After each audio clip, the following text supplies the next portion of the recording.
Good morning, guys.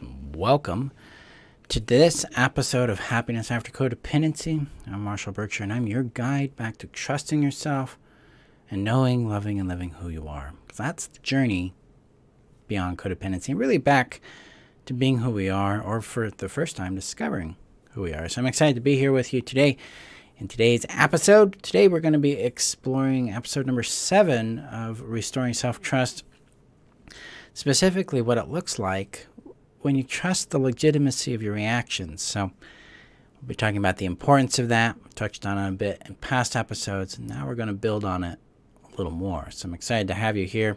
Before we get started, I need to get this shared out to the community and invite you to come join us in the community. The community is your safe haven here on the internet, where you can find guidance, tools, and support in your journey back to yourself.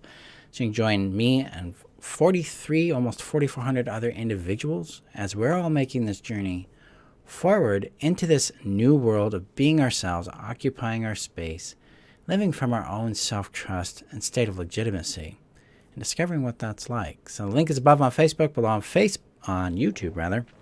And there's also a link to the rules that govern the community. So make sure you review those rules before joining, so you can make sure if the community is a proper fit for you and that you're going to get what you need out of it. So check that out. And I'm going to get that shared out now. So I'm going to click some buttons. Let me know how you guys are doing in the comments below. Hey, Robin, good to see you. And I'm going to click the thingy and yeehaw. Okay. So there we go. So switch back to here. I'm going to adjust this because it's driving me slightly crazy because, center frame things. So good morning, guys. It's been a bit, It's been, as my children say, a hot minute. I took the last week and a half off just to kind of rest, to care for myself, and to explore what was coming up within me in my own work and living post-codependent life. As a 5-day challenge went extremely well. We impacted over 230 people there. And then we launched the self-trust course. And now we've moved into week 2 of that. We had that class yesterday. And so it's been a busy couple of weeks there. And that's pretty exciting for me. So this ties into what it looks like when you trust the legitimacy of your reactions. So first of all, let's define reactions so we know what context we're dealing with, right? So reactions, I am not talking about physical reactions, like behavior reactions, like, someone yelling at you or you yelling at someone else, or, these reactive behaviors. We're not talking about those.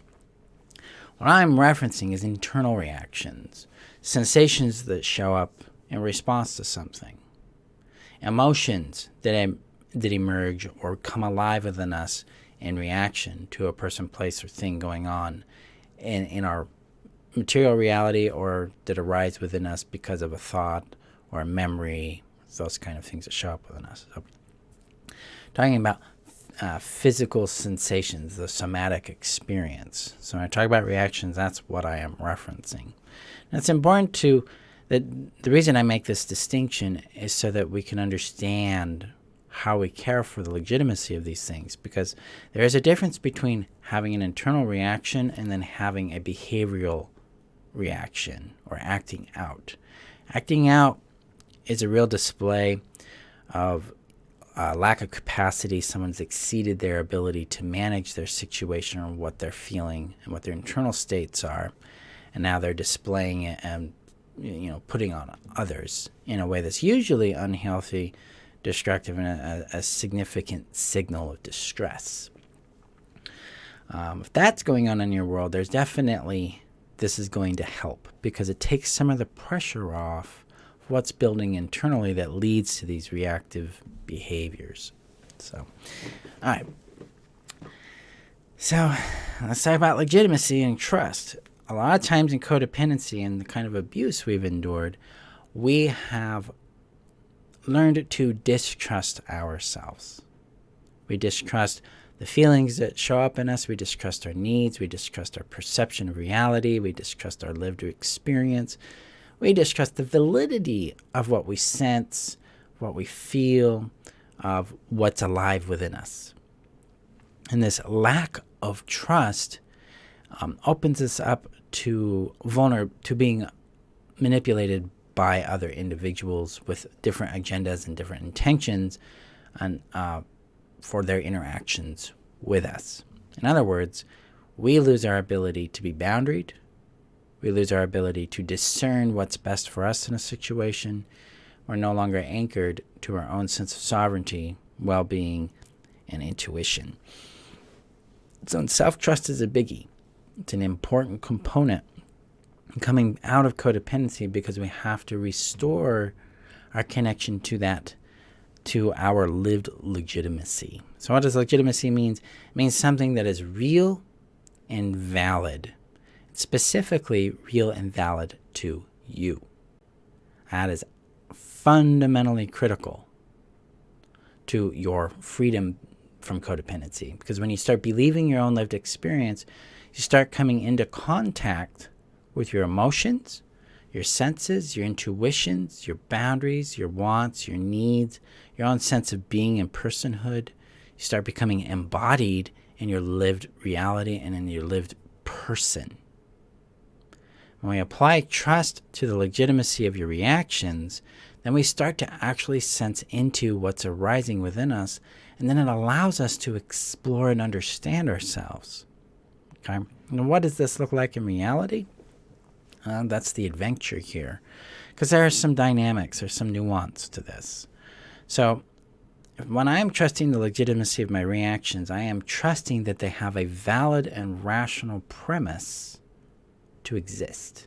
In other words, I'm having this anxiety about this thing because of a rational premise or rational reason. There's a logical reason or causation motivating this emotional response to the thing that's showing up. Very important to let that land. Because in the current moment, when we're in like an emotionally hijacked situation, we're triggered, we're highly activated, or we're experiencing a sensation we're not comfortable with, whether it's a pleasurable or painful one,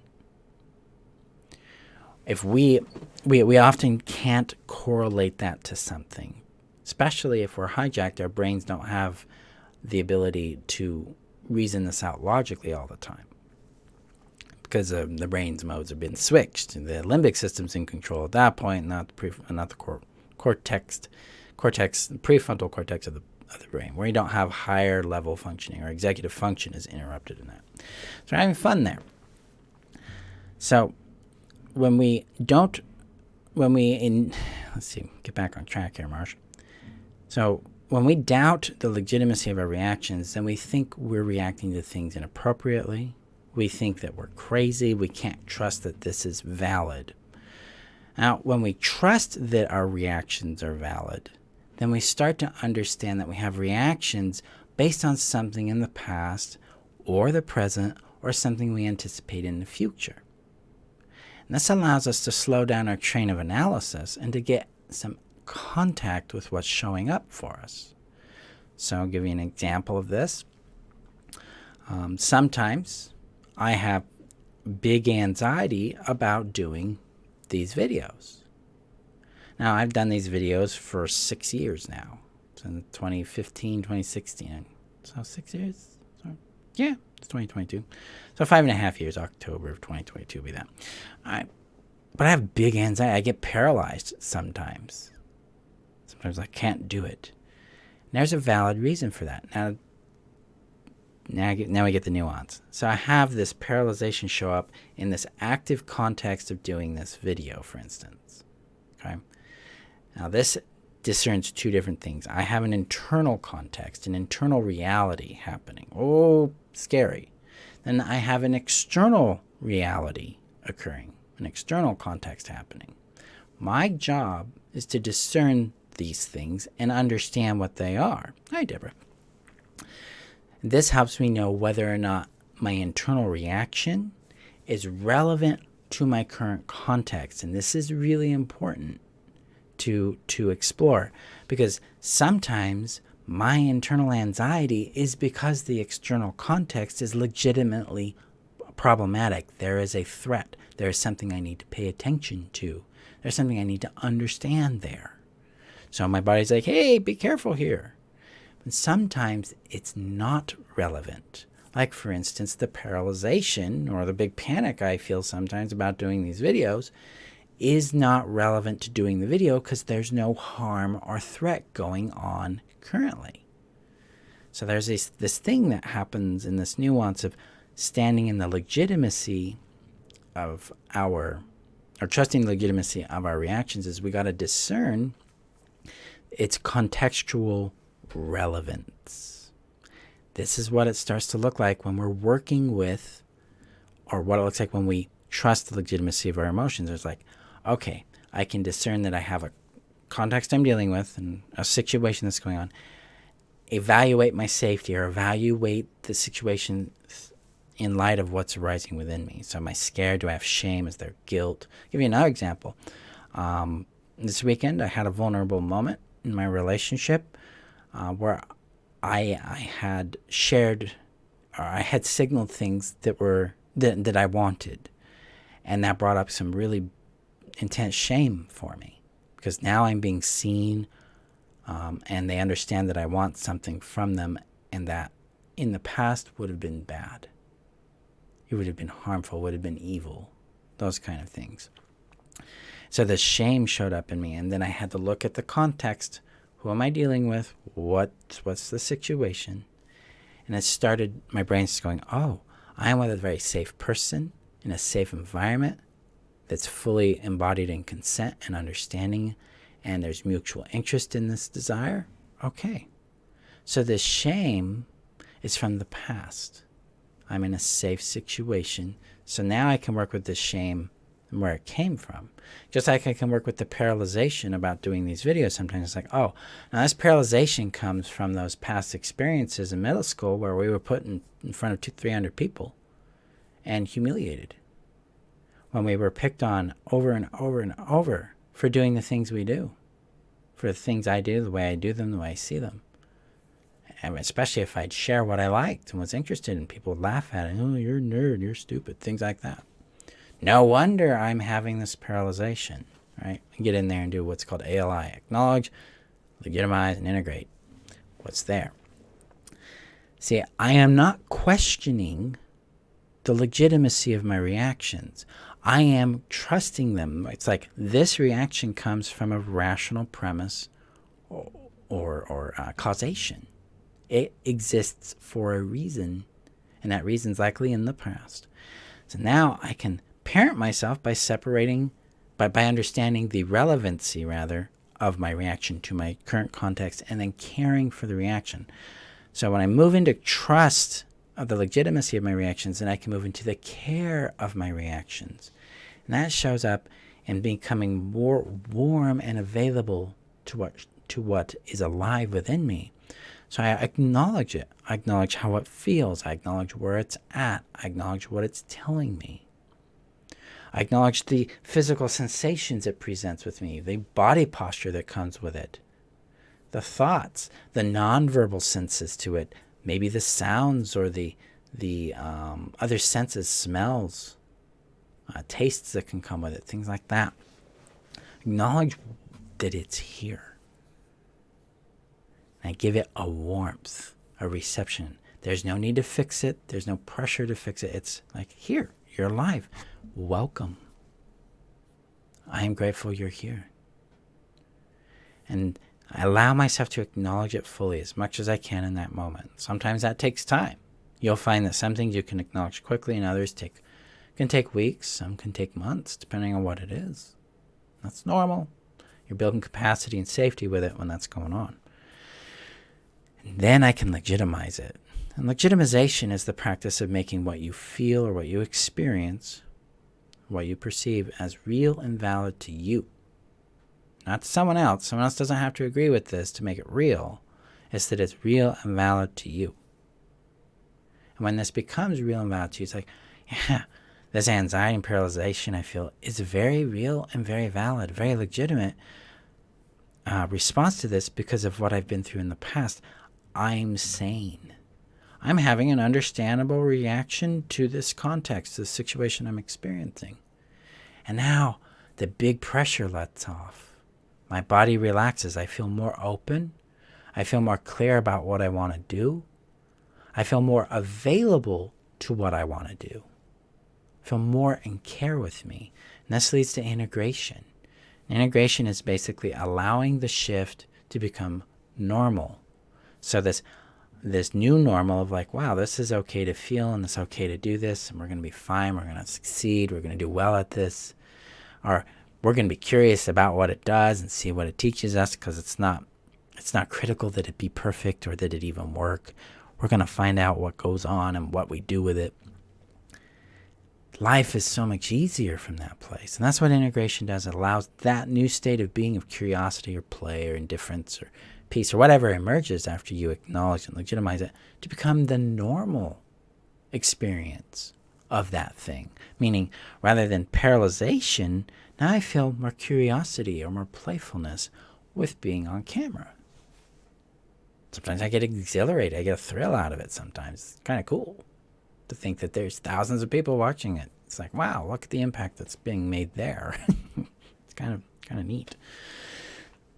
This is what it means to trust the legitimacy of your emotions. We're not gaslighting ourselves. We're not trying to make ourselves feel something we don't. I mean, earlier today, before I got on camera, getting ready for the day, I realized that I was feeling annoyed.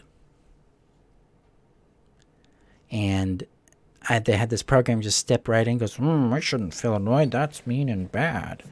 I'm like, interesting reaction. So I made space for that first, because that's also legitimate. It's like, oh, I have this programming that says I shouldn't feel a thing. Well, of course I do. I've been taught I shouldn't feel anything but happiness. And if I don't feel happiness, then I've done something wrong and I need to repent and get it done, get it fixed. I got to change this. So that makes sense. And then I got to acknowledge that it was okay to feel annoyed. Sometimes we do, right? Sometimes particular kinds of people annoy us. Situations annoy us. Email. Not getting email, but the function of email, like its lack of reliability, annoys me to death. I mean, we get annoyed. So it was really cool to give myself this acknowledgement and this legitimization and trust that it's a valid reaction to be annoyed sometimes. Maybe that's a signal of a boundary.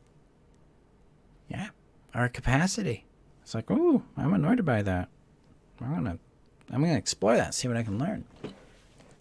This also applies to positive, pleasurable, joyful sensations and emotions. It gives us the ability to trust in the legitimacy of our joy, our well-being, our happiness, our peace, our playfulness, our excitement, our creativity, our inspiration. It allows us to make contact more and more with our whole sense of self, our whole being. So now we're not just dealing with painful feelings. We're moving into dealing with and responding to pleasurable feelings and sensations. It gives us the capacity to really live our life and experience what's going on for us. So this is what it looks like when we trust the legitimacy of our reactions. It brings us home. It brings us back to our reality, back to ourselves.